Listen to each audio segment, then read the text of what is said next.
Le jour venu, il appela ses disciples, en choisit 12, et leur donna le nom d'apôtres. Simon, auquel il donna le nom de Pierre, André, son frère, Jacques, Jean, Philippe, Barthélemy, Matthieu, Thomas, Jacques, fils d'Alphée, Simon, appelé les Zélotes, Jude, fils de Jacques, et Judas Iscariote, celui qui fut le traître. Jésus descendit de la montagne avec les 12 et s'arrêta dans la plaine.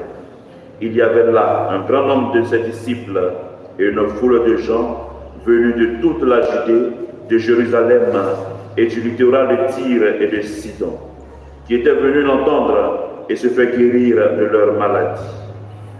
Ceux qui étaient tourmentés par des esprits mauvais en étaient délivrés.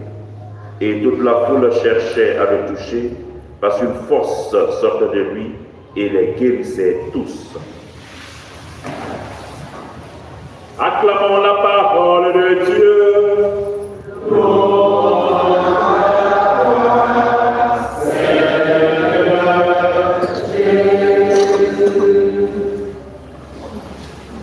Alors, chers frères et sœurs, comme je l'ai dit en introduction, aujourd'hui l'Église nous propose de célébrer les apôtres Simon et Jude.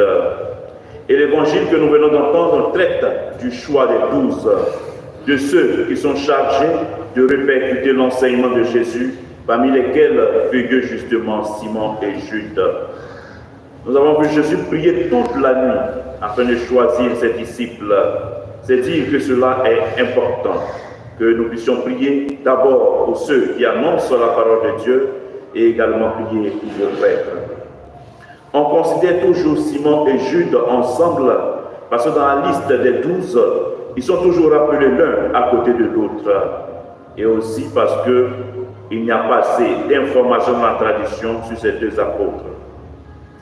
Un résumé des catéchèses du pape Benoît XVI sur les disciples permet de retenir deux éléments clés. Le premier, c'est que Simon est défini comme un zélote, c'est-à-dire un jaloux, un passionné. Mais au contact de Christ, il devient un homme qui brûle de zèle en servant Dieu, avec dévouement et avec passion. En ce qui concerne Jude, nous dit le pape Benoît XVI, on l'appelle Jude, fils de Jacques. Il pose une question essentielle à Jésus en lui disant « Seigneur, pour quelle raison vas-tu te manifester à nous et non pas au monde ?» Et le Seigneur de lui répondre « Si quelqu'un m'aime, il restera fidèle à ma parole. Mon Père l'aimera, nous viendrons chez lui, nous irons demeurer auprès de lui. » Jean chapitre 14, versets 22 à 23. Le pape Benoît XVI, commentant toujours, dit que cela signifie que le ressuscité doit être perçu et vu avec le cœur, de manière à ce que Dieu puisse demeurer en nous. Ainsi donc, il nous apprend que pour Jude, ce qui est essentiel, c'est justement d'avoir un cœur ouvert qui puisse accueillir le Messie. Ainsi donc, personne ne peut rencontrer Jésus et demeurer indifférent. Ou bien son message nous touche et nous transforme, ou bien son message nous dérange et nous le rejetons. Quant à nous, où sommes-nous situés? Sur la voie de ceux qui sont transformés au contact du Christ, ou bien ceux qui sont dérangés par le message de Jésus?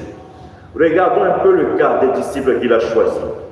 Pierre est celui qui a régné par 3 fois Jésus, mais il sera aussi celui qui fera la triple confession d'amour de Jésus et le Christ lui confiera les clés de son Église. Jean, de son nom Boanerges, c'est-à-dire le bouillant, le fougueux, mais le jeudi saint, il fera l'expérience de la douceur et de l'humilité du cœur. Il sera donc transformé au point de devenir l'image de ceux qui sont doux et humbles. Matthieu, le collecteur d'impôts, le voleur, va être désormais le témoin de la miséricorde. Thomas, l'incrédule, va faire la plus grande profession de foi en contemplant le signe ouvert de Jésus-Christ. Voilà un peu la transformation opérée par le Christ au contact de ses disciples. Quant à nous, sommes-nous réellement transformés au contact du Christ? À chacun d'y répondre. Demandons donc au cours de cette célébration eucharistique la grâce de la transformation dans le Christ, à l'exemple des apôtres, afin d'être des témoins vrais du Christ. Amen.